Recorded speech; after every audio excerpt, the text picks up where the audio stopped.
24 आवाज सत्याचा।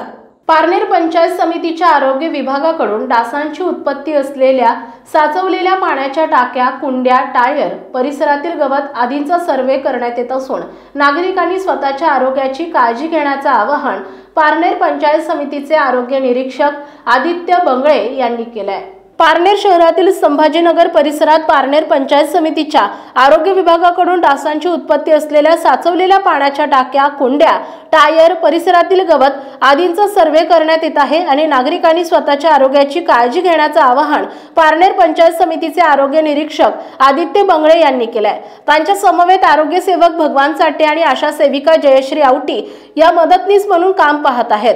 सध्या सकाळी गार, दुपारी गरम आणि ढगाळ यांसारखे आरोग्यास हानिकारक रोगाट वातावरण तयार झालं असून त्यात डासांच्या प्रादुर्भावाची भर पडली आहे।